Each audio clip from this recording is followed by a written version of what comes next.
পাশাপাশি আর কী কী দর্শনীয় স্থান আছে সেইগুলোর মধ্যে আজকে আমি অন্যতম একটি দর্শনীয় স্থানের সন্ধান দেব।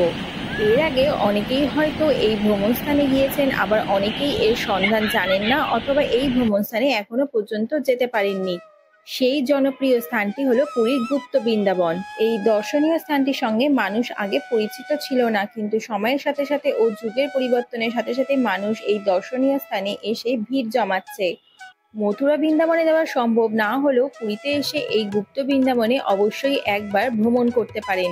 স্বর্গদ্বার থেকে টোটো নিয়ে মাত্র 20 মিনিটের পথ পেরিয়ে 250 টাকা ভাড়া দিয়ে চলে আসতে পারেন এই গুপ্ত বৃন্দাবনে। টোটোওয়ালারা ভাড়াটা একটু বেশি বললে আপনারা 250-300-তে কিন্তু চলে আসতে পারবেন এই গুপ্ত বৃন্দাবনে।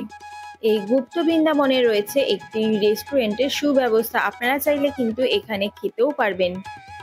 অনেকে একে গুপ্ত বৃন্দাবন বা গৌরবিহার আশ্রমও বলে থাকেন। এখানে আমাদের এন্ট্রি ফি লেগেছিল মাত্র 10 টাকা মাথা পিছু। চৈতন্য মহাপ্রভু যখন পুরীতে ছিলেন তখন তিনি এই আশ্রমে এসেই সাধনা করতেন।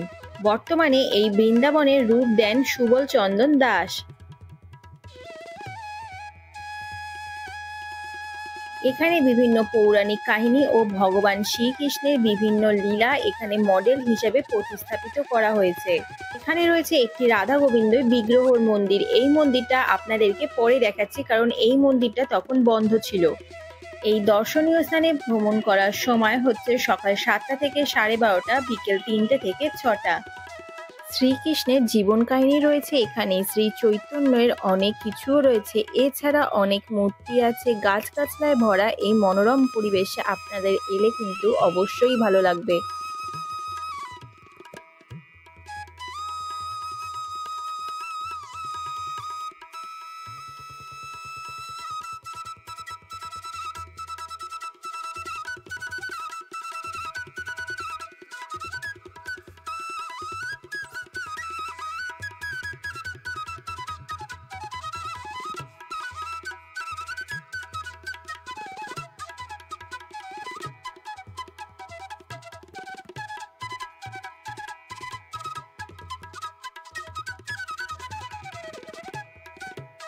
এখানে আসতে চাইলে আপনারা বাইক অথবা স্কুটি ভাড়া নিয়েও আসতে পারবেন। আমরা যেহেতু গুগল ম্যাপ অন করে স্কুটি ভাড়া করে গিয়েছিলাম, তাই রাস্তা কিন্তু আমাদের খুবই খারাপ ছিল। তাই আমি আপনাদের অনুরোধ করব, যদি আপনারা এই লোকেশনে যেতে চান তাহলে অবশ্যই টোটো অথবা অটো ভাড়া করে যেতে পারেন।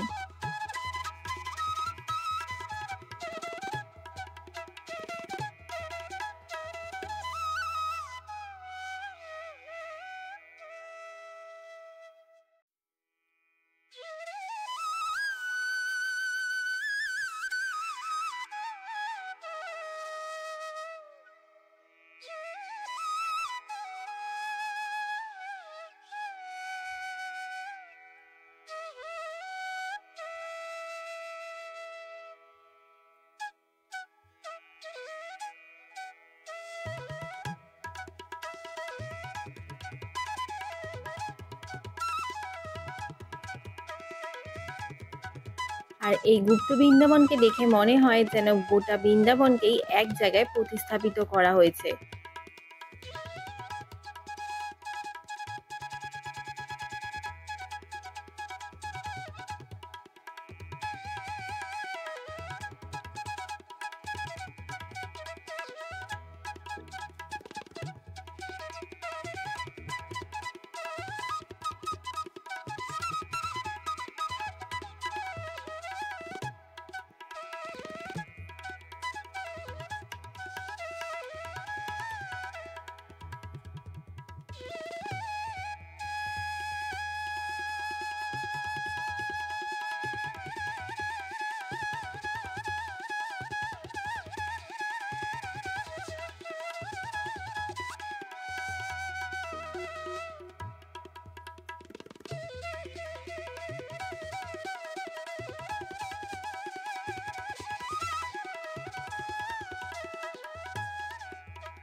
বন্ধুরা, আপনারা যারা আমার চ্যানেলটাকে এখনো পর্যন্ত সাবস্ক্রাইব করেননি, চ্যানেলটাকে অবশ্যই সাবস্ক্রাইব করে দেবেন এবং অল নোটিফিকেশন বেল আইকনটা প্রেস করতে একদমই ভুলবেন না।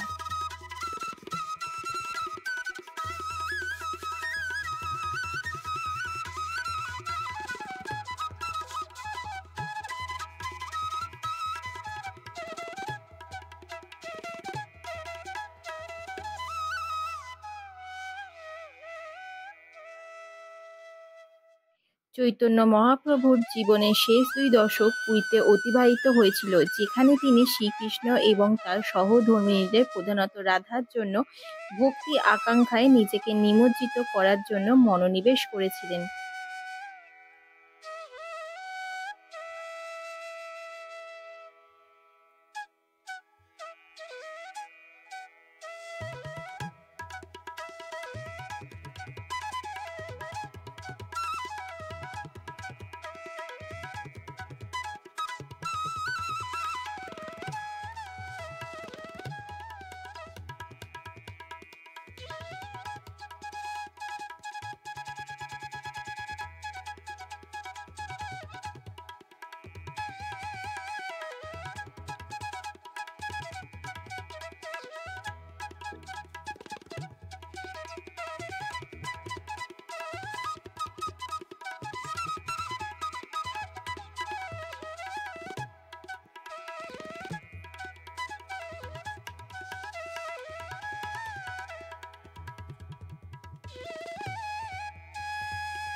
এখানে রয়েছে একটি শনিদেবের মন্দির। আমরা যখন গিয়েছিলাম মন্দির বন্ধ ছিল। আপনারা যদি সময়ের মতো যান তাহলে এই মন্দির খোলা পাবেন। আর এখানে পুজো গ্রহণেরও ব্যবস্থা রয়েছে।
এই হলো সেই গুপ্ত বৃন্দাবনের মন্দির। এখানে এলে কিন্তু আপনারা ভগবানের পুজোও দিতে পারবেন। এই মন্দিরে গেলে আপনারা আপনাদের সামর্থ্য মতো অনুদান দিতে পারেন। এই মন্দিরে কোনো প্রসাদ গ্রহণের কিন্তু ব্যবস্থা নেই।